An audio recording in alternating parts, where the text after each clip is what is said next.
good evening, good afternoon, wherever you are, and welcome to our 18th session of the summit. This is the 18th session. The title is Universities at Crossroads, Differentiated Institutional Vision and Mission in a Post-Pandemic World. So we've been dealing with post-pandemic situations. We've been working with, over the past 2 days, with different questions dealing with how are institutions of learning going to confront the situation. We have a panel with us today of people who have had a great deal of past experience and continuing experience in forming the ways in which universities and university support systems work. Very quickly, I would like to introduce each person by name. Let's see, we have Professor Nina Arnhold. Next to her, if I don't know if you're following the line, Professor Michael Benarroch, Professor Denise Pires de Carvalho, and Professor Nicholas Dirks. I think we're waiting for one more person, and she will come, Dr. Liesl, folks, but she will come on later, and we will find out when she comes on. We'll welcome her to us. Okay, I would like to give a few beginning words before we hear from our panelists.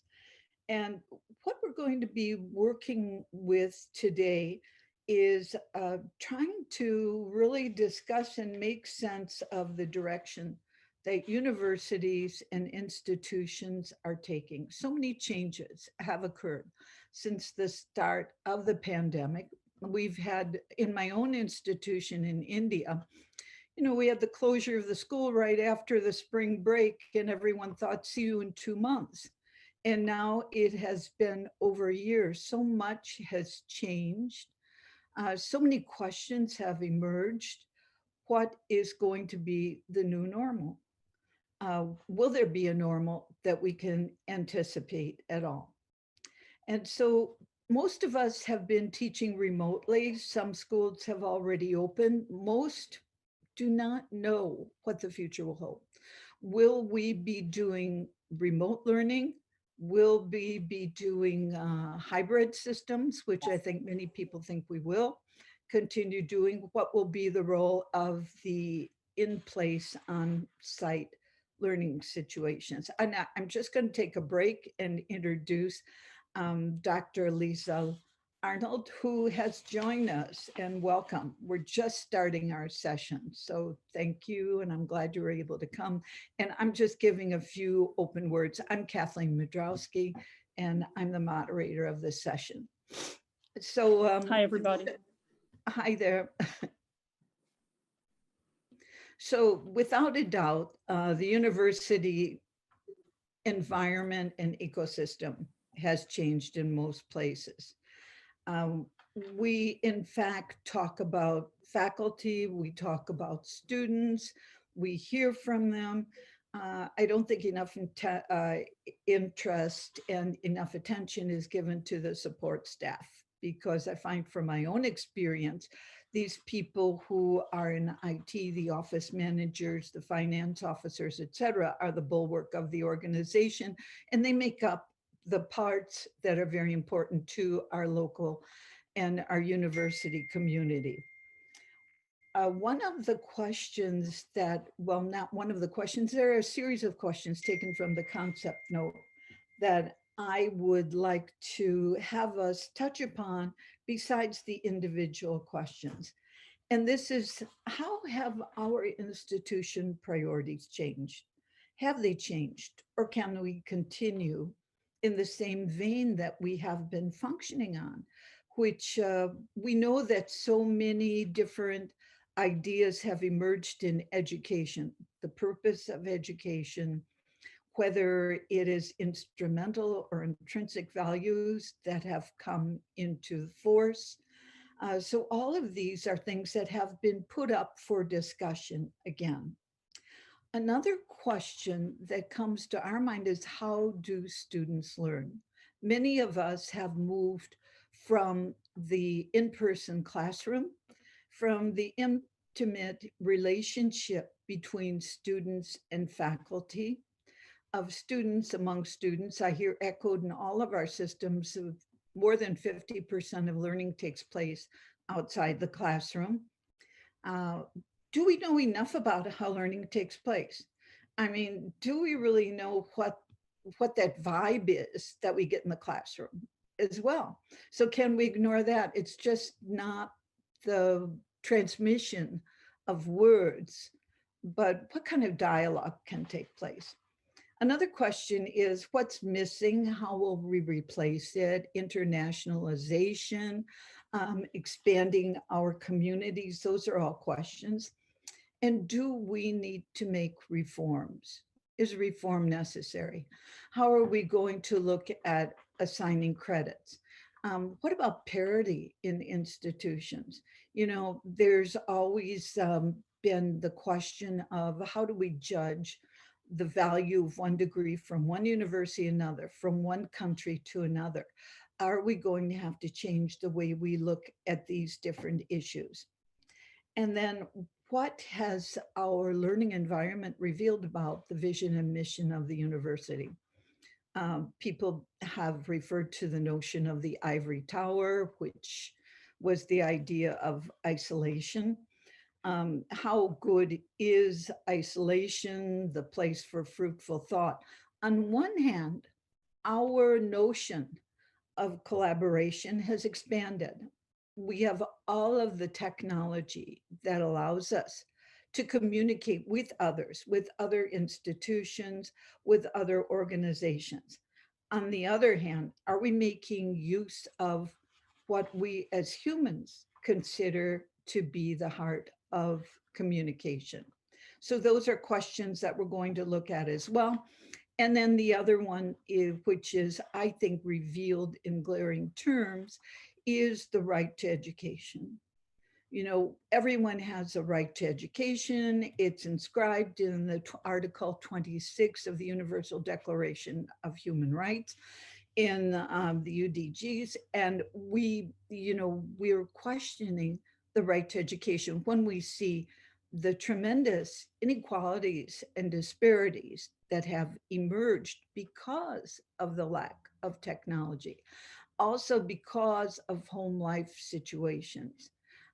Can we imagine that one system of education will serve everyone? So these are some of the questions that I think we'll be looking at, but I want to hear from our panel because all of you have such fantastic expertise and experience. And I'd like to start out with a general question and have everyone respond 1 to 2 minutes about this. So the question is this: what are the main factors that ensure sustainable and successful transformation of the university in a post-pandemic period? Maybe some of you will think there's going to be no translation, no change at all. But let me hear from you what you think will be some of the things that we're going to have to look at, some of the factors that are going to be able to inform us. And so that we as institutions are no longer caught unaware. Many people have talked about the schools that were better prepared and those schools who are lesser prepared. But I think every institution needs to be forward-looking and look at the fact that perhaps there will be more catastrophes on the way. Okay, let us hear from, well, since you're mainly on my screen, Dr. Liesl, can I hear from you? You were to hear from Absolutely. you on this question. Absolutely. I'm happy to share some ideas. And I think you just laid out an extraordinary number of challenges for us to think about. And there's no way, I'm sure, that in this short period of time we can do justice to all of them. I do think institutions are going to be changed because of the pandemic. I don't think we can avoid that. But some of the changes will be positive. I think we've learned how to be much more efficient and effective at working virtually, and that will help us inevitably to be more effective and efficient, but also I think to meet students where they are to a greater extent than we have traditionally. I'll give you just one neat little example. When we moved to much more online content delivery in the sort of the heat of the worst surge of the pandemic, we also pivoted all of our student advising services to online modes. And what we hear from our students is that in many ways that's been more convenient for them and more efficient for them than having to come to campus and find an advisor's office and turn up at a particular time and so on and so on. So I think our advisement services, as just one example, have been transformed through the pandemic in ways that will persist, because we've realized that that actually is a better model for students who even if they're coming to campus regularly because they're doing in-person classes, having the option to do their advisement in other ways will continue to be a win for them. So that's just one example, and it's a relatively small one, but it's been impactful for our students, and it's something that we'll plan to continue. We're certainly very mindful that many, and this is true worldwide, the nature of work has changed dramatically in the last decade and will continue to evolve. There's a lot of focus on what that evolution will look like. But what we absolutely know is that the strict sort of 9-to-5 model doesn't serve all of our students particularly well anymore. So offering for example, advisement hours that run to 9 or 10 o'clock at night can be more effective and efficient for students who have other jobs, or just opens up opportunities for them to use their time more wisely. So that's just one example. I don't want to take up a whole pile of time. I would like to throw it over to somebody else, because I'm sure they're all thinking of great examples of the way that the pandemic will help us build more resilient and more efficient and effective institutions. Okay, very good. Dr. Nina Arnhold, would you like to answer that, because you have a different background with the World Bank and with international organization? If you can give us your opinion. Yes, thank you very much. And that's indeed the case, that our perspective is a little bit different. It's an honor for me to be on this panel with a group of distinguished academics and institutional leaders. The World Bank offers more of a system perspective. So we work with governments, we also work with institutional leaders and stakeholders. And for us, this discussion comes at a very opportune time, as the bank is just preparing its next global strategic paper for tertiary education. And what we observe is actually that we have a continuity of topics in our work, in our dialogue with governments and institutions. So for example, when it comes to efficiency and equity, we discuss equity in different ways. Through the digitalization, we actually see new equity challenges, and I'm sure we will come to this in our discussion, but we also have a stronger emphasis on other topics. So the title of this new global paper is Steering Tertiary Education Systems, and STEER for us is also an acronym, with the 2 E's standing for equity and efficiency, but the S stands for strategically diversified systems. So it's not only a question for institutions, it's also an overall question for systems, how to offer, how to develop a diverse offer actually to respond to different needs amongst the student population. T is for technology and R is for resilience. And I'm sure going forward in this discussion, we will jointly spell out what we mean by resilience and what we mean by strategically diversified systems. So I leave it like this for now and hand over to one of the colleagues. Okay, thank you. Thank you for bringing up those important terms as well. Let us hear what you have been thinking about, what you would like to add to the conversation, Dr. Benarroch. Thank you. So, so quickly, I think looking back at COVID, one of the things we've seen is both it highlights our strengths and our weaknesses, and that's not just in universities; it's societal, right? We've seen that, and so, you know, I think one of the things that did it is highlighted in terms of changes going forward some of our weaknesses, and that has to do both with how we collaborate with each other, and so. One thing I've noticed is, though I am a little tired of Zoom and I'd love to be in person with everybody, more people show up to these events. And so we've had greater engagement within our campus, both at the faculty, staff, and student level, engaging them in the business of the university. And going forward, if we just go back to the in-person, we're going to lose that engagement. And I think that engagement has been really important. I think the other, a couple of other things we've learned is one around how students learn. And I know there was some other questions, so we'll come back to that. But not, you know, what we've seen is some students really flourish in different kinds of environment because we've seen actually greater variety in how classes are being taught because professors took the online experience and each one put a little spin on it. And we've seen students be able to choose different formats that they flourish in. And some of them will flourish in the in-person, but I think a lot of professors are going to actually change how they do the in-person, having learned that maybe flipped classrooms where students do the readings before, and then inside the classroom is more of a discussion and an exploration. We've seen students enjoy that. We've seen students really like to have taped lectures, which they can watch 2 or 3 times to take really good sets of notes. And then finally, and so I'd hate to go back to not having that. And then finally, I would say around research and international collaboration, where we didn't hold on to information so that we could publish our own paper, but we saw a greater need in society.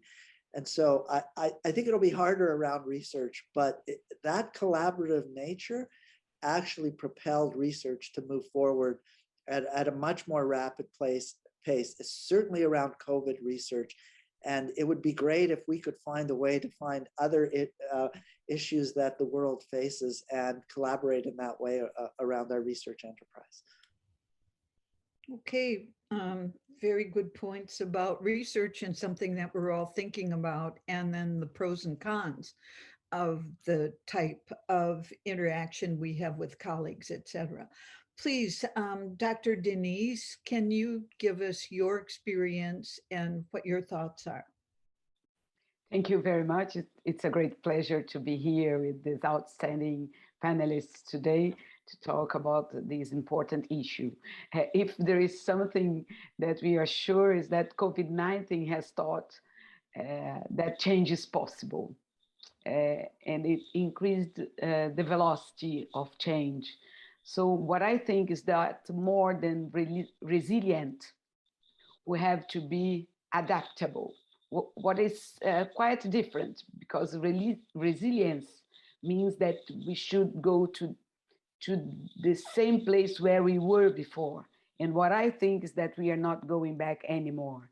I don't know if we will call it a new normal or maybe another normal, but things are going to be different, I'm sure. And there are very big challenges for us in our institutions, mainly in Brazil, because we have funding problems at this moment.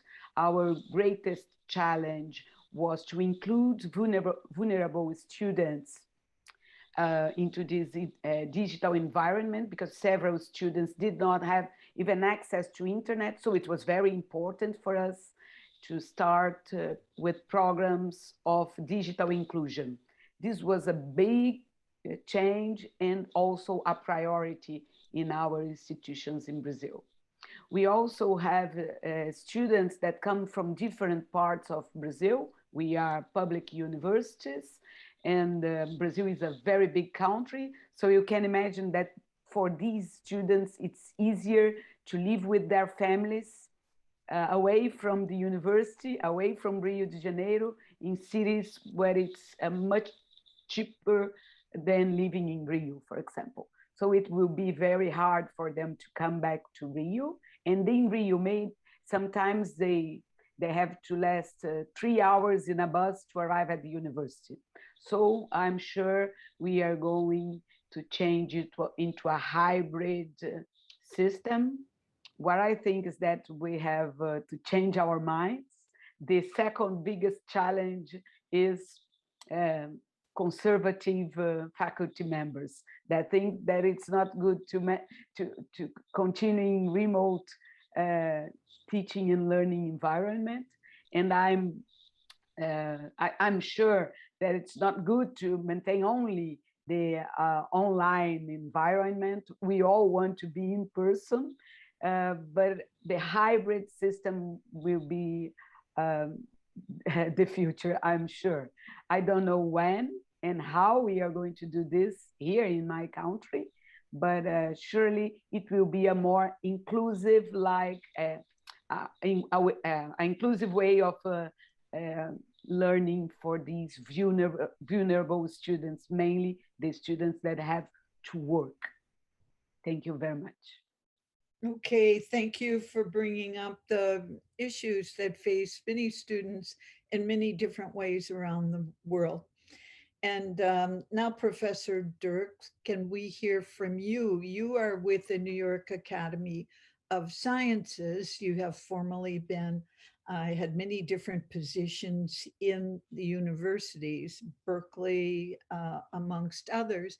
But can you give us now, from either your university administrative and faculty perspective, or from the New York Academy of Science, that perspective, whatever you prefer.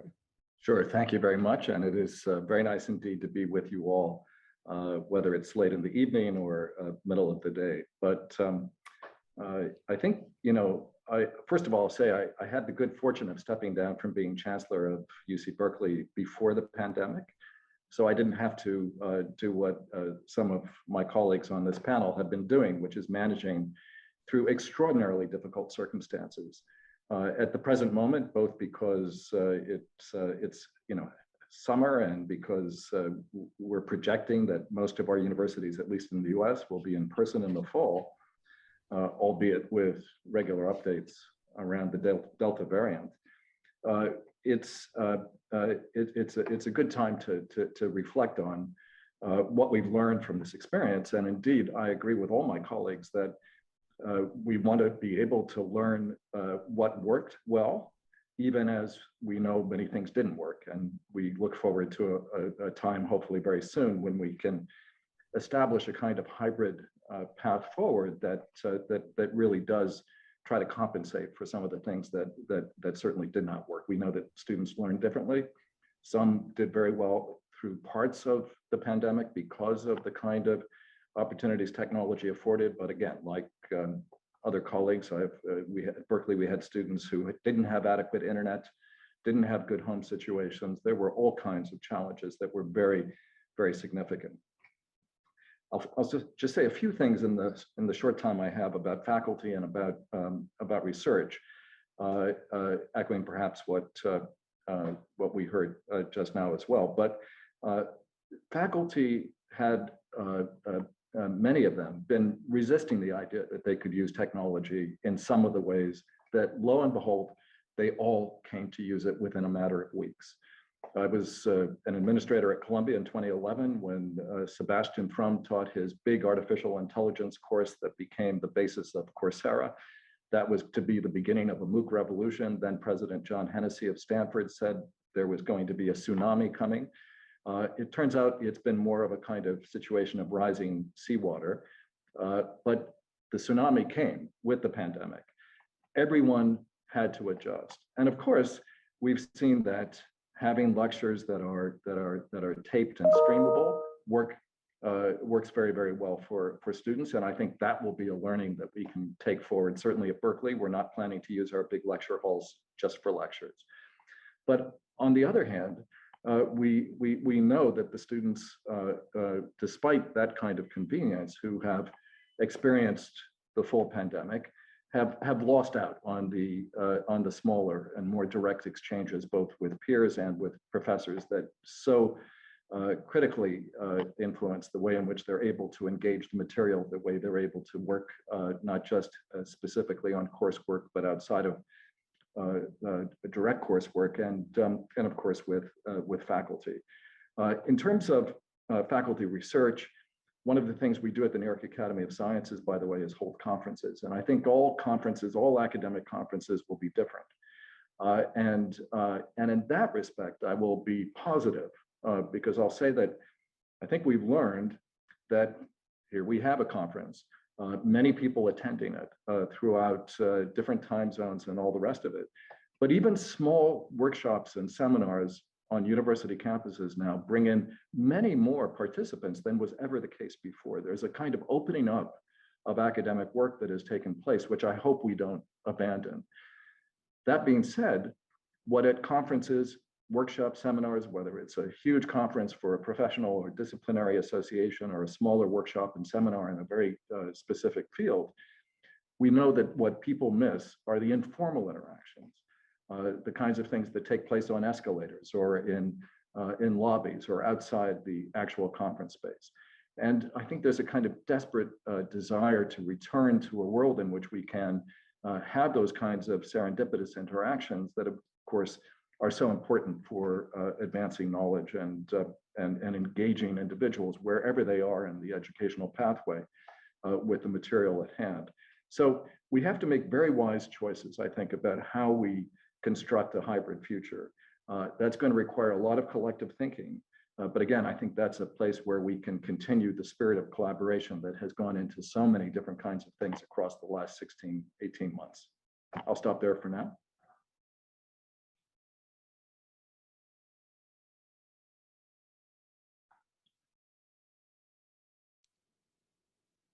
Have we lost our moderator? Yeah, I think so. Does that mean we should go rogue?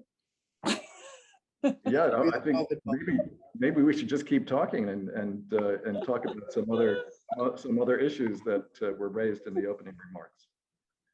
I could remind the group of question 2 maybe, which is about institutional priorities in the context of the pandemic and which areas are going to change in future and how to build institutional resilience or adaptability, I would like to add.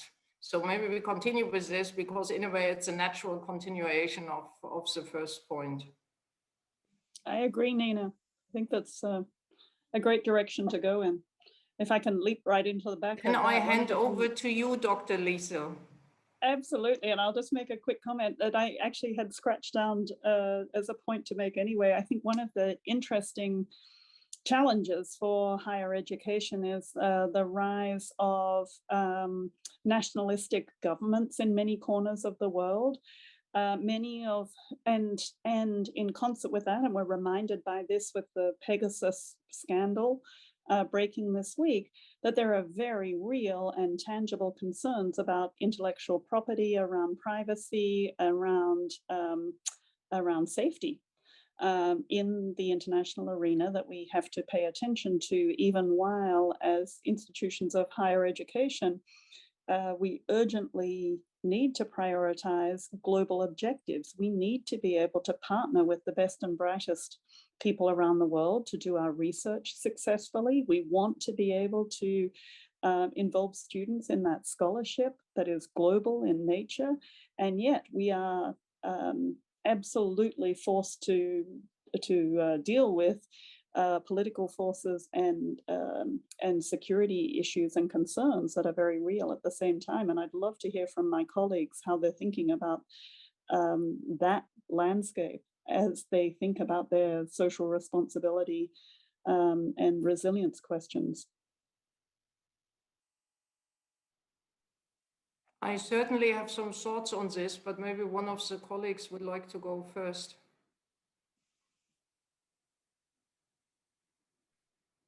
I think they're handing it to you, Nina. Okay, thank you, Liesl. Yes, I mean, this question too is a very broad question. And actually, I like that you kicked it off with this emphasis on democracy and collaboration. And it connects to something which Professor Kathleen said initially, which sounds a bit like a side issue, but I would argue it's not. It's a whole question of internationalization.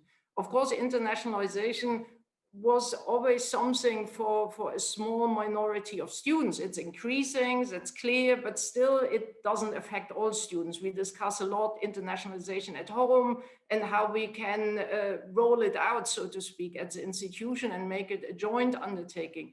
But of course, internationalization is also about connecting to the world.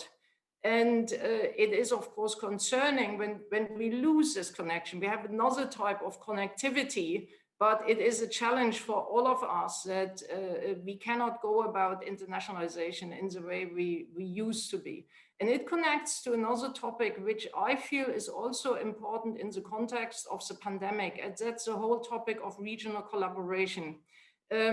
Dr. Michael already mentioned the topic of research collaboration. And I feel there's always a lot in the press about private sector activity around vaccines, etc. And I would wish there's more actually on the role of universities.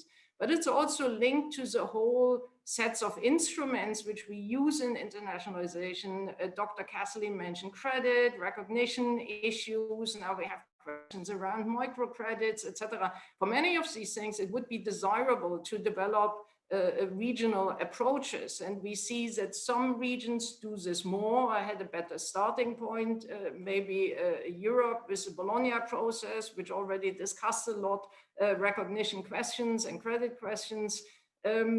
Other regions find this more difficult. And for me, in my work, this is an important learning that this is clearly something we would like to support and we would like to see more of. I hand over to the colleagues. So I'll just say a few words while my colleagues are switching off mute. I think that the question of internationalization is really critical. And we're all, I think, deeply concerned about the kind of withdrawal that's been taking place, not only with respect to ethno-nationalism and political regimes, but also even within the university space. I've been involved with many efforts on the part of universities where I've worked to establish meaningful partnerships globally. And there has been, certainly in the United States, but elsewhere as well, a real withdrawal that's taken place over the last number of years. And it's been, in some respects, hastened by the pandemic, even as we've seen international collaboration so critical for the development of vaccines and understandings of the virus, et cetera. But I think that there's a huge opportunity right now to think not only about more meaningful partnerships and collaborations, but even for new kinds of institutional structures. This is a time when universities can set up global networks that, again, can be accomplished largely through digital means that we now know we can use successfully.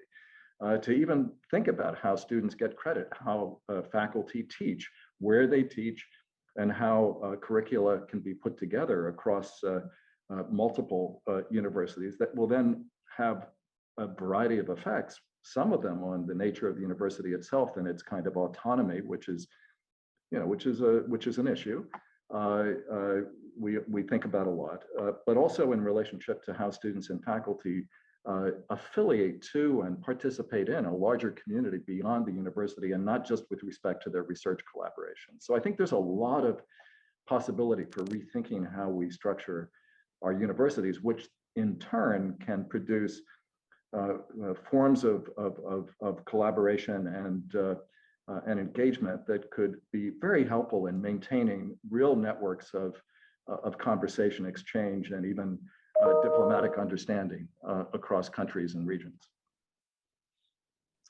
Yes, perhaps Professor Kathleen is unable to join us at the moment. Yes, Professor Michael, we would like to hear your views on the issue. Please go ahead. Thank you.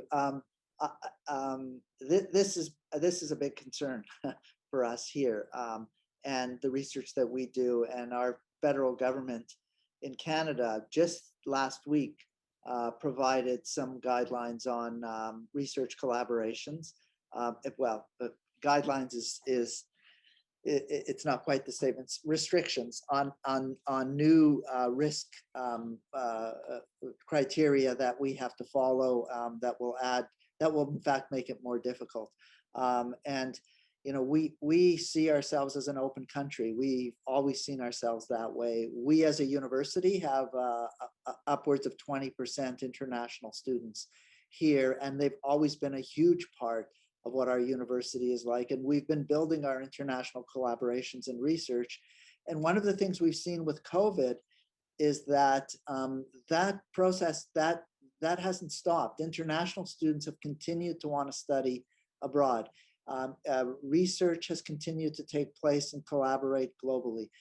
And in fact, I think that many of these initiatives are breaking down some of the barriers that I think a lot of politicians are feeling need to be put in place, some real and some for, I think, political reasons. And so I think it's really important for universities and post-secondary institutions to try to really engage with our governments at all levels to ensure that, you know, kind of the next generation of the barriers or the restrictions that are put in place by government don't stop us from continuing to grow our research collaborations. And I strongly feel that these collaborations are in fact what leads to a more peaceful and cooperative world. And universities can have a really large role to play in that process. Yes, I'm sure that internationalization will be easier now with this remote environment, but our curricula is very rigid in our country. So this has to be a priority. We have to review all the curricula. We have problems nowadays. For example, we have a program of remote teaching in a network of Brazilian universities. And even with these Brazilian universities, when we talk about undergraduate courses, they are very different, even in the same career among the different universities. So our challenge is really enormous because we have to make it easier to guarantee that that credit will be done for the student. And in graduate courses, we do this very, very well and very easily, but not with undergraduate courses, unfortunately. And this has to be changed quickly. It will be important also for internationalization.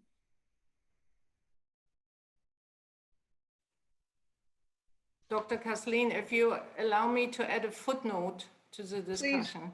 Please which do. maybe diverts in our discussion also a little bit. But I find it interesting that so far none of us has brought up the topic of funding. But of course, it's also very much connected to the topic of internationalization. And we had at the bank and with colleagues, we had quite some discussion on how the pandemic impacts on funding. And in a nutshell, basically, where we came out was that systems and institutions are particularly vulnerable, which rely on one particular funding source and don't diversify their funding stream sufficiently. And in a way, that also relates to internationalization. I mean, we all look with big eyes at the UKs and the Australias of this world, which benefited so much also financially from their international students. And now, of course, it's a major source of concern because how do you go about this? And it's not only about teaching and learning, it's also about the student experience going to these countries. So this is a footnote which came to my mind, but I hand over back to you and we will see if we come back to the funding topic. Thank you very much. Excuse me, I don't know why my system just went off, but that is something that students and faculty have faced this entire term. I'd just like to add something about funding that I found was really interesting. In our liberal arts undergraduate program in India, about 35% of our students go abroad. And it is the international, the countries rely on this funding. what I found is very interesting is that many of the schools are allowing remote study abroad. So this is something that students are taking up, which surprised me as well. But they are going to have a semester or a year abroad remotely. So this would also be an interesting challenge that I think the university, that's the inviting university, would have to take into account. And also, you know, is this an immersion experience? I'm not so sure. But I think that funding is something that we will have to take up. And I don't know during my absence if you have discussed it, but within our countries, all universities are not equal. You know, the technology, the support, and also something that I found very important was the medical infrastructure that is accessible to students on campus. I don't know how this is diversified in different areas, but is this area of funding something that you people have considered and looked at? Anyone can respond to that. So it's funds for technology, but also for on-campus infrastructure.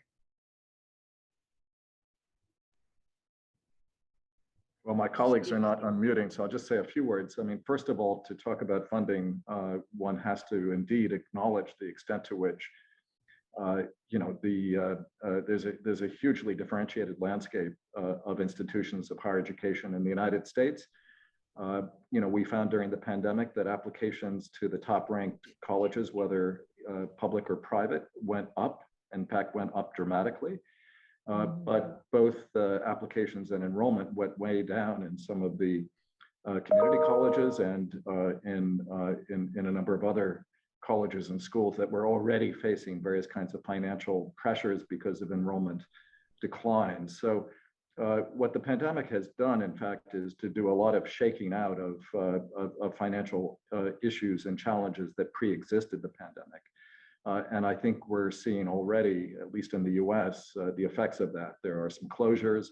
There was one very close to us at Berkeley Mills College, a wonderful liberal arts institution for women that announced it was going to shut its doors. And it was having financial issues before the pandemic, but it was the pandemic that dealt the final blow. And yet, Northeastern University in Boston has begun to talk about a partnership with Mills, and there's the possibility of a new way of rescuing distressed colleges, again, though, through mergers and, pardon the expression, acquisitions. So again, I think that as we confront some of the financial implications of the pandemic and associated issues on certain colleges and universities and in the larger ecosystem, we have to be open to new institutional possibilities, which might include mergers of a kind that will preserve some of our great colleges, but do so in the context of sharing resources and indeed, you know, finding ways for faculty and students to be members of a larger university institutional community. Yes, Please. in Brazil, Denise, and then Professor Michael. yes, in Brazil, we are really very different, not only infrastructure, but also the model of the universities, because we have a majority of private universities that are not, the majority of them are not research universities. On the other hand, the public universities all of them are research universities, and the best courses take place in public universities. Thus, infrastructure is very difficult because public university has a big problem of funding to maintain the infrastructure. When we think about, mainly when we think about classrooms, but when we think about laboratories, we are much better, because we have great laboratories, very well equipped laboratories, but we do not have a good environment for teaching and learning, not as good as private universities. So we are really very, very different here in our country. I was going to say in Canada, where most universities are public universities with government funding anywhere from 30 to 55, 60% of their budget. You know, I think one of the concerns we have financially, and I think most universities did okay, although one public university in Canada actually had to declare bankruptcy in order to survive. It was a university that did have issues with enrollments in a northern location. So in the big cities, the universities enrollments continued to rise and our budgets were fairly good. Some of the more remote universities did have issues. I think one of the things we're concerned about here is that our governments have run large deficits during COVID, and what will happen as we come out of that, and how will our funding look like post-COVID, because governments are going to have to make some really hard decisions. I think also in terms of the capital, you know, this is one of the uncertainties coming out of COVID. You know, what will our capital needs be? And you know, if you think about classrooms, if a lot of our classrooms are set up as lecture halls, if professors are shifting the way they teach, what will that imply for the capital in our university and how we restructure? I know we've been renovating some classrooms at our university, and even before COVID, professors were asking for more flexible style classrooms so that if they wanted to lecture, they could, but if they wanted to do a different style, they could move the classroom around. And same with our labs coming out of COVID. I think we're looking at a big push to increase research at our institution. And so how will we acquire that? Government speaking a very different language. They think that post-COVID is going to be a world where we need a lot less capital. And so this is going to, I think, be a real challenge as we move forward, at least for public institutions. Most of our capital, though, right now is being raised privately. Governments haven't been a partner for a number of years. A little bit are federal, but not at kind of a local level. Thank you. Thank you very much for this. I think, you know, really, as Professor Denise said, we're dealing with different worlds. I certainly know from the perspective of India, there is a rise in private institutions, which have a lot more flexibility and which can count on a pool of students who do not need scholarship.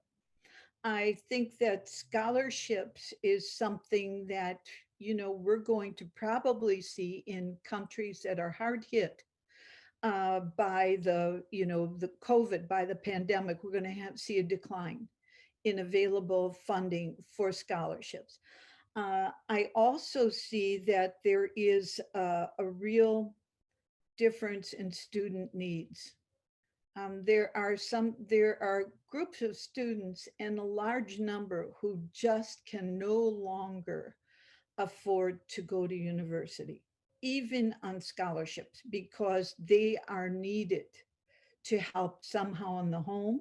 And this affects women in a very different proportionality. Women are their labor, their ability to work in the home, even very, you know, brilliant students are taken from school and put in the home to work, to, you know, or I won't go into the question of, well, gender is an important factor. I think gender and caste are both important, and minority interests as well. But when we think of funding, do you think that there is an opportunity that there will be more an increase in a cross-border funding? Because let's face it, we do live in a globalized world. The better that we can create a system of education throughout the world, the more important it will be for sustainability and for resilience, and also for tackling some of the really critical issues in the world. But what is your opinion? Do you think a cross-border funding will, between different countries, do you think that will occur to a greater degree, given the impact of COVID on societies and governments? Anyone have an idea on this? I don't claim to have any special insight on that subject, but my instinct would be to suggest that no, it won't, much as that's grim. I think that the pandemic has caused, or it's tied to a rise in nationalism, and I think most government structures right now are doubling down on trying to invest in their own infrastructure, in their own systems. And I think politically it would be hard to argue for an increase in cross-border funding of, given the current circumstances. I'd be delighted to hear from my learned colleagues whether they see some glimmer of hope there that I don't see. I would love for my answer to be different, but that is my instinct on that question. I fear I agree with you. And of course, I'm sure you noticed that the figures that you heard from Canada in terms of the percentage of the budget that comes from state funding is a different order of magnitude from what we experience in places like the University of Arizona and the University of California, where it's closer to 9 to 12%. But the pressures on funding for higher education are going to both be intensified, I think, as a result of the pandemic, and they're going to be increasingly focused on not just even national, but local and regional institutions, given the way in which politics is evolving. That's why I think that it's actually incumbent on those of us in the world of the university itself to think about ways we can collaborate that could actually help to transfer resources and make available resources across borders, and do so in ways that don't necessarily require huge funding, but can find different kinds of ways in which exchanges can bring to the table what each institution has, understanding there'll be great differences in terms of access to funding for for everything from capital needs to salaries and the like. But there is an opportunity here for universities to act independently, and I think a number of us have spoken to how, in fact, there's both a diplomatic opportunity and almost obligation for us to think internationally at this time. Can I pile in there with one sort of footnote comment, which is that, somebody alluded to this earlier, there is an issue, and it goes to the resilience question as well. Institutions that are larger tend to have more diversified revenue streams, which we talked about earlier, and are more resilient in the face of this kind of a financial shock, the financial shock that's come with the pandemic. They have greater ability to flex and adjust in response to the stress in the system. They are also much more likely to lead in directions towards global interaction effectively. And I bring that up quite pointedly in the context of India and our hosts today, because I think that's something that India is really not yet grappled with. If my recollection serves me correctly, and I may be wrong, and please point out if I am, there are no really substantial institutions within India that operate at the scale of the most well-recognized universities in the world.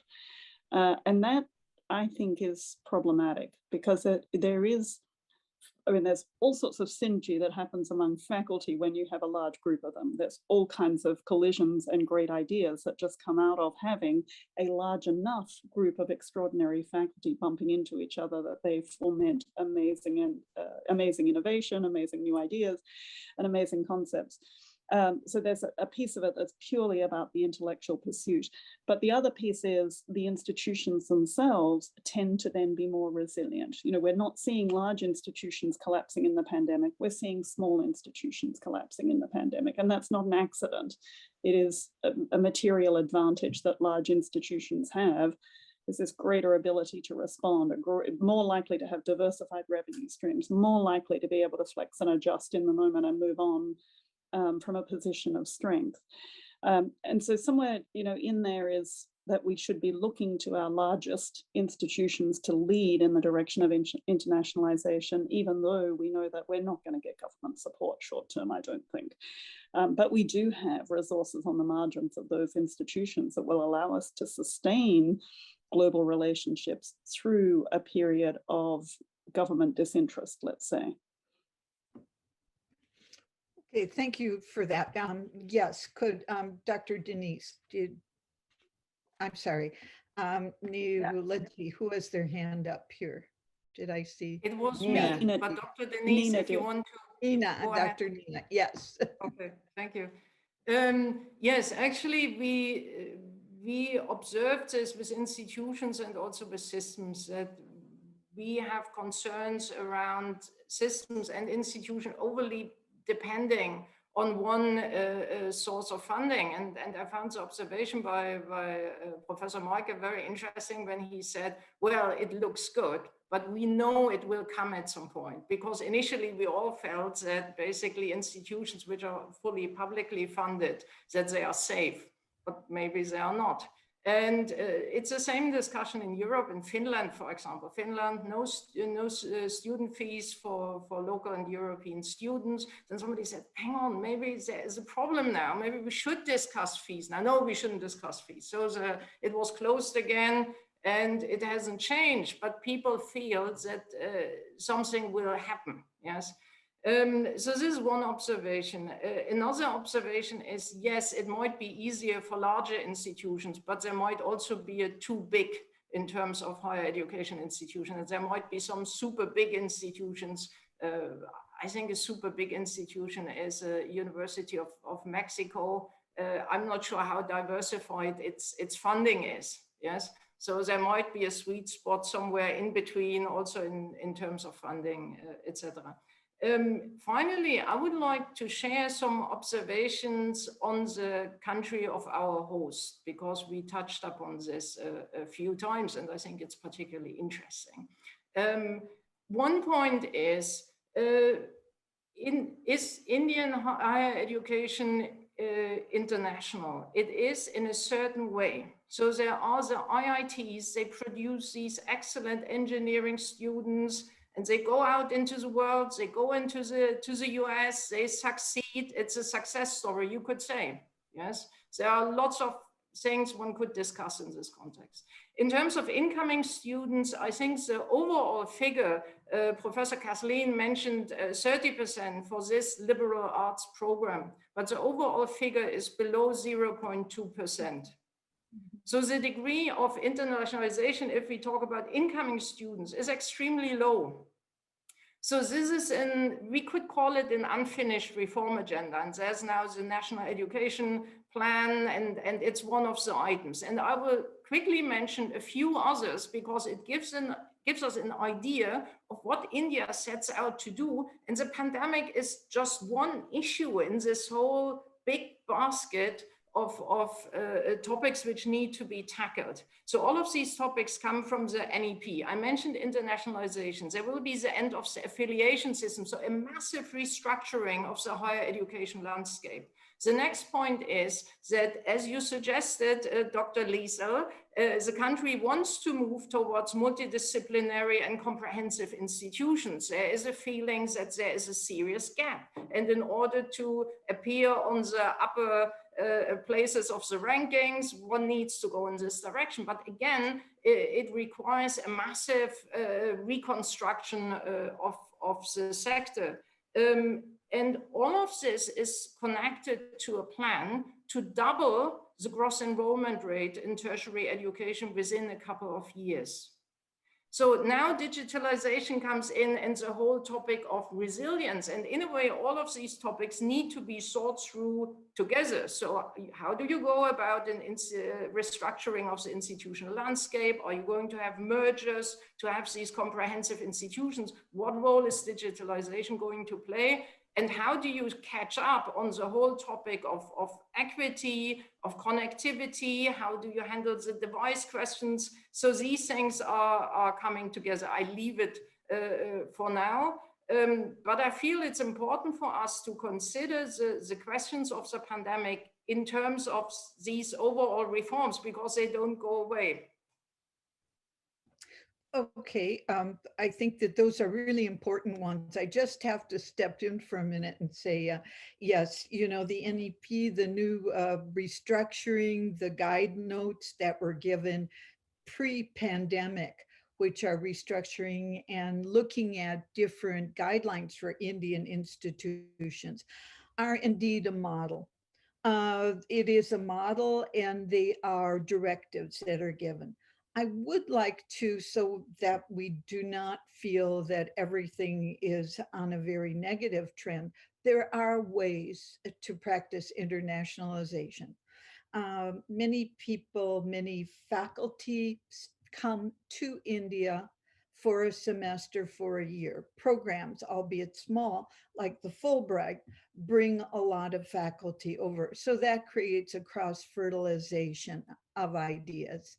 In addition to that, internationalization is, a lot can be done digitally with classes that are being held digitally. And this kind of remote education is something that I found very useful, very interesting. We have student exchanges of ideas, joint projects being carried out, again, in a digital form that are really, some of them are very amazing. I won't go into detail, but I know that we've had in arts and economics, we've had digital programs that were very exciting. And I think they point the way to a different type of innovation. Yes, there certainly does require a critical look at where are we going. Again, I think the question of disparity is very important. You know, economic disparity, not only with India, but within other questions, in universities and countries as well, where literacy rates are really very important when you look at it. But also the environmental questions come into play as well, how these are going to affect. I think someone brought up the idea that you have to have a holistic view of what are the factors affecting education. So it's not just the institution, but it's the whole livelihood and the question of well-being that touch people intimately in their lives and can foster education that can create inequalities and disparities. So those are all issues. With the question of cross-fertilization of faculty, I agree, having a large institution is fantastic.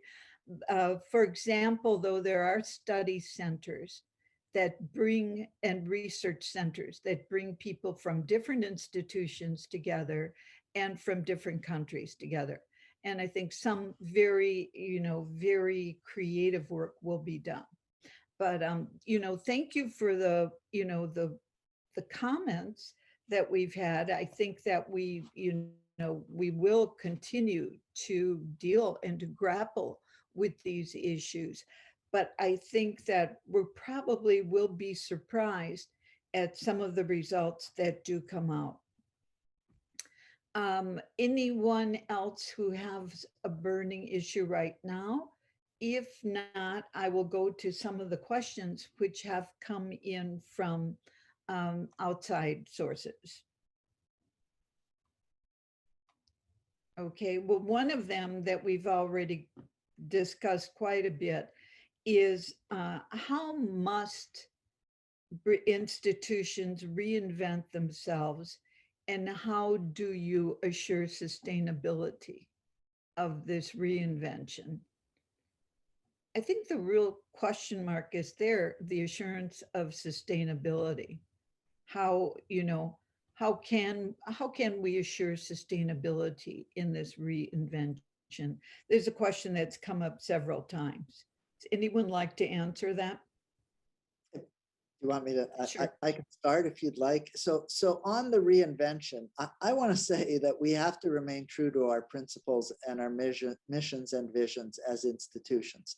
And that at the end of it, we do also have to look at what is pedagogically sound and what is sound for our institutions to thrive. And we actually don't have all those answers. We're going to have to experiment with some things as we go forward. And as some of you have said, we've become good at change, and we've become good at experimenting, which maybe universities weren't always good at. But we've learned we can do it. We might have to push, but we've learned we can do it.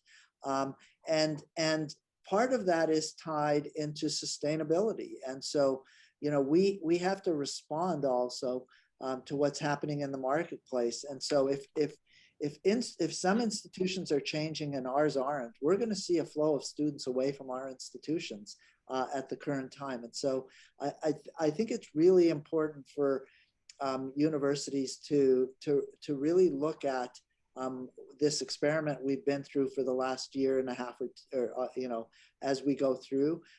I also think technology needs to adapt.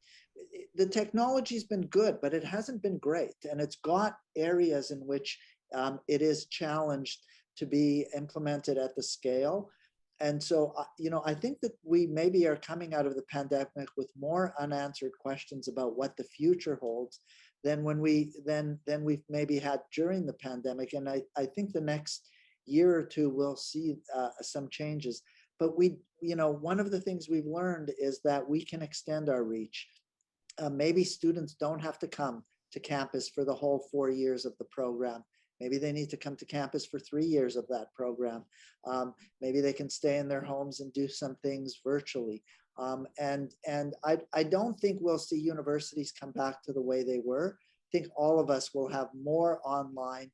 We'll continue to have online meetings. We'll continue to have more online courses. And slowly over time, we'll evolve to kind of a new equilibrium of what that balance is and where students can thrive and where it makes pedagogical sense to continue to have a different format. Okay, thank you. Other thoughts on this? Just let me add a couple of things very briefly, but I absolutely agree, and that we have to choose wisely from the menu of things that we've learned work well, and also try to avoid the pitfalls of the things that we've seen do not work that well. But even you were talking, Michael, about capital needs, and of course, we may not need all the lecture halls that we had before, that we were planning for the future. We may need bigger labs because we have to always be prepared for social distancing within a lab. We know, for example, that if we're going to be hybrid, we have to find better ways for including those who are going to be coming into a class or a workshop remotely. So how do you do that in a way where you don't hierarchize the people who are present and the people who are beaming in from with Zoom or whatever technology is being used? And these are both technological questions, but they're also social and behavioral questions. How one can be inclusive, and of course we've seen that issues of inclusion become all the more difficult and complex when you have other factors that influence everything from Wi-Fi connectivity to to the kind of technology people are using on laptops and the like. So there's going to be a lot of work to do to construct a different future. But I also agree that universities need to stay true to their mission. And that mission is to find the best ways for students to learn, the best ways for faculty to engage students as well as do their research. And also, I think at a time when there are voices on the one side saying everything will be disrupted and voices on the other side saying nothing will change as soon as we can get back together again, maintaining a relationship of creativity and imagination to the future, and bringing to discussions about everything from education to inclusion the kind of moral voice that I think universities have shall I say, have greater access to in some ways because of the traditional mission of our enterprise than some of the other claimants in the marketplace that are trying to take advantage of the current moment. Okay, thank you for that. Thank you for bringing up these points. Let's see, do you have anything on this, Dr. Denise, from your perspective? Yeah, I agree with them. I completely agree. We do not know exactly what the future of work will be, but what we are sure is that we will have to deal with machines and technology. This is true. And what I think is that human and machine interaction is a very important issue for our institutions. We have to deal with that because the future of work is going in this direction. We are sure about that. The hybrid environment, the internet, the connection, and so on. But what is really, really important nowadays is to assume that technology, as someone said here, is not going to give us all the answers. We surely have to change our behavior to have more sustainability. So the change in behavior is very important for all of us. Okay, thank you. Please, Liesl. I would just want to add that one of the the questioner was going to the question of was asking about how do you build resilient institutions that are sustainable. One of the challenges I'd encourage institutions to think about are their processes, and making sure that their processes enable them to be nimble and responsive to changing circumstances. We can guarantee not much about the future, but that change will keep coming at us swiftly. And it's incumbent on university leaders to make sure that their processes for operating, meaning processes for developing curriculum, having it approved by their faculty peers, reviewed and approved by their faculty peers. How quickly can you stand up a new academic program? How quickly can you get a capital project underway so that you can revamp a classroom to suit new teaching modalities or whatever? Are your processes really as ready as they need to be to work at the timescales that the future will demand of us? I would say, reflecting on our own experiences at the University of Arizona coming through the pandemic, was that we had perfectly adequate processes for dealing with business as usual, relatively efficient, relatively effective processes for business as usual. We had processes for hair on fire, main buildings burning down, it's a total crisis. But what we didn't really have was robust processes for, it's a period of accelerated change and a swift accommodation is needed. We didn't actually, anywhere in our sort of governing documents, countenance what happens in the middle, right? So the pandemic, even in its most alarming moments, I don't think any of us ever thought it was going to be the end of the university. I still don't think it's going to be the end of our university. I think we're going to come through this pretty well in the end. But we actually didn't have good processes for business as usual is not what's needed. We're in a period of that demands that we move pretty swiftly, but it isn't, to throw out a really dire term of legalese, a situation of financial exigency, meaning we're about to pull the plug on the whole thing and go bankrupt. We actually hadn't really thought through in our governing processes, how do you deal with that middle state well? And I would, one of the things that I want to do in the coming year is sit down and really think through, what did we learn from the pandemic about how to deal with periods of stress that and do that really well and have a framework for doing it really well. I don't know whether others have comments along those lines that they'd like to throw out there. Did anybody feel that their university was completely well prepared, or their institution was completely well prepared to deal with this accelerated stress that came with the pandemic? Anyone? Michael, you're smiling. Yeah, no, and I think one of the things we're seeing now is our community is exhausted, and as we're coming through this, and part of it is because we didn't have those nimble processes, and so we tried to make lots of decisions really quickly. Maybe in the old way we did them, and we've had to adapt and realize that that's just not functional as we've moved through it. And then where I've really seen it is in the process of decisions of how to come back and how to reopen, and the pace at which we reopen. In some ways, I'm finding it even more challenging than the other side. When in last, a year, 2 years ago, March or 2 Marches ago, we brought ourselves virtual.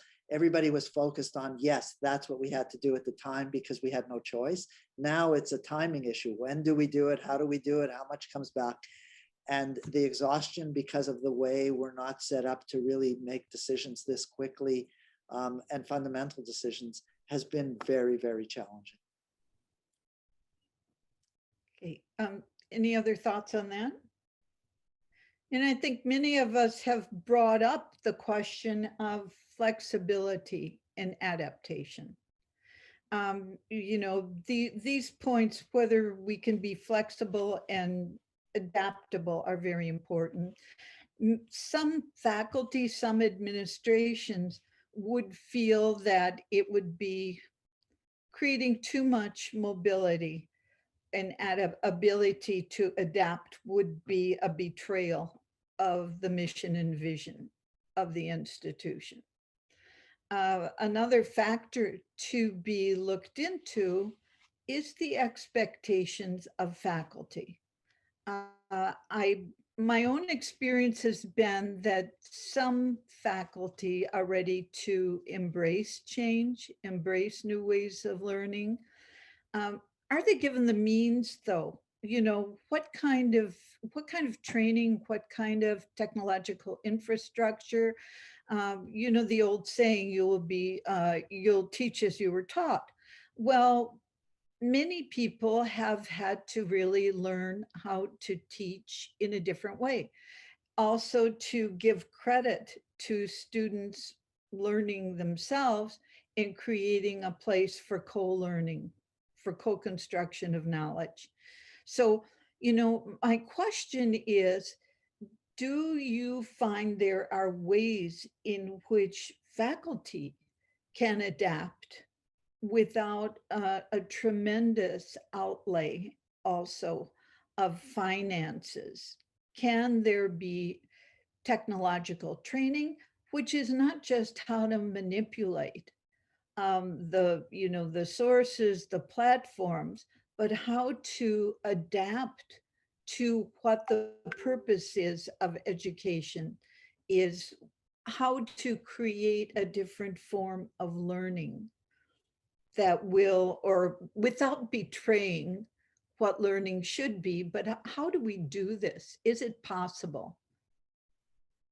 Anyone want to, I think we have to sort of, wrap up now. I'm getting the message, but anyone want to respond to that? Well, just quickly to say that, when faculty shifted to all Zoom all the time in that second week of March 2020, there was, I think, initially a huge amount of fear as to what this would mean, and extraordinary, using the term again, resilience in the way in which they made that shift, including people who had never used Zoom before, along with those who had. But I think all faculty have struggled at different levels and in different ways over the course of the last 16 months, as we acknowledge the differences of home circumstance for students, and we allow them, even encourage them sometimes to, turn their video off. We realize that you lose even little flicker of recognition and connection that might exist if you can see somebody move or smile or look confused on the Zoom. So the truth is that there are, from feeling the absence of any kind of real interaction with a large audience to the sometimes a complete collapse of connection in one-on-one or small group situations, especially with students or colleagues you don't know. If you've known them before, it's easier to adapt to Zoom. We've seen the limits of technological pedagogy, and we need to, I think, work very hard with faculty to try to deal with what we've learned there, just even in the micro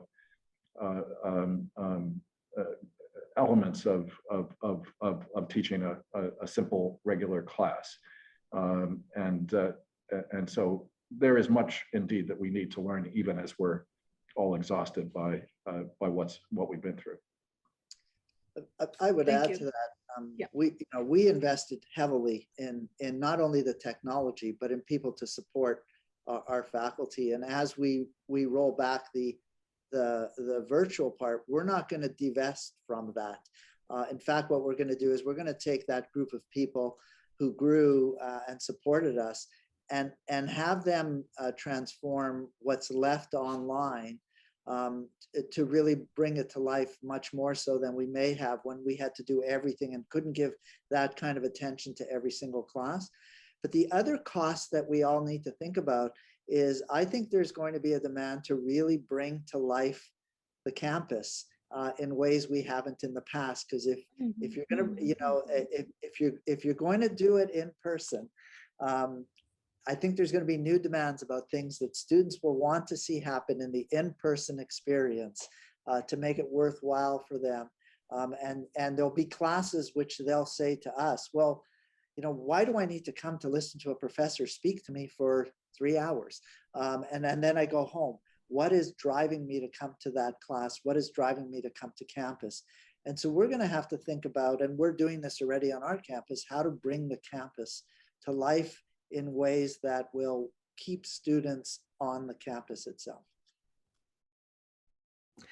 Okay, thank you. Thank you. I think that's something that we're all dealing with now. And so we'll look forward to hearing your ideas and from the different universities, how you're doing it. Any other question about the ones that were brought up now, or should I, because I'm being told that we have to wrap up?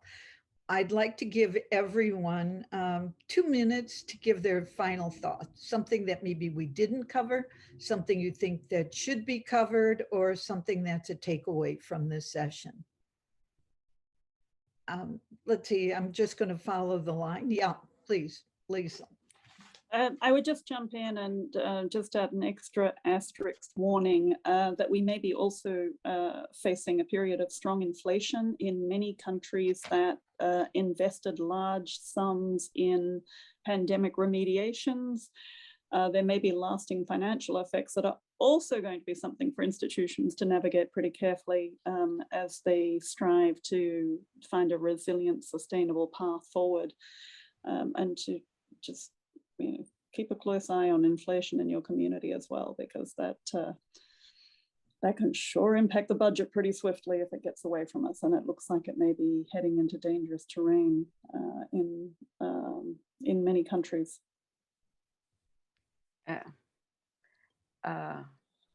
I would like, I don't know, may I? Sure. Yeah, I would like to reinforce the importance of respecting diversity, because in a class, there are students that are very well adapted to the remote environment, while there are other students that need to be in person. So that's why I think the future is hybrid. We will have maybe to be in the synchronous form of teaching and learning environment. I mean, students in person, while other students will be at home, because we have to respect diversity. And also, we have to maintain the programs of assistance to vulnerable students, because some of them, they like the remote environment, but they do not have a good environment at home to attend classes. Thank you very much for the opportunity. Thank you. Okay, Dr. Nina, what do you have as a final? Yes, I just would like to say that I think this was an excellent discussion, at least for me, a lot of food for thought. I liked what Liesl said, that she said we should really take time for a serious stock taking, because as we exit the crisis, I think we will all be on the run and move into the next phase. But it would be so useful for all of us to consider, what have we really learned from this? So that's my first point. The second and last point is something which didn't come up and maybe would be a good topic for another event. And this is basically a different consideration of equity, because we all tend to see digitalization as a tremendous opportunity, and it is. But I'm sometimes wondering if we might end up in a world where digitalization is actually for the poor and in-class teaching is for those who can afford it, in a system where we will have very limited spaces. We need to consider physical distancing, etc. So I feel that's an interesting question, maybe for another time. Yeah, thank you. I think we have a lot for different discussions, but this is a very important one that comes up. Okay, let's see. And Michael, what do you have? Final word, final idea? Yeah, I was going to build on that and talk about something we didn't talk too much about. And it comes back to the fact that during COVID, from a institutional perspective, what we observed was that class matters, and that our wealthier students did well because they had the environment and to succeed in, and it was, you know, the space they had at home, the support they had at home. And when we come back in person, that doesn't change. They still have the space at home and the support at home and all of that. And so that we don't lose sight of that, and that we continue to support our marginalized students at our institutions and help them through the struggles that they have outside of the institution, and to support them to succeed, because a big role of higher education is to help all of our society. And I think with COVID, we had to pay special attention to it, and we shouldn't lose that focus as we move forward. Thank you. Thank you very much. And finally, Nicholas? Yeah, thank you. I mean, I just want to, you know, echo and endorse everything that my colleagues have said.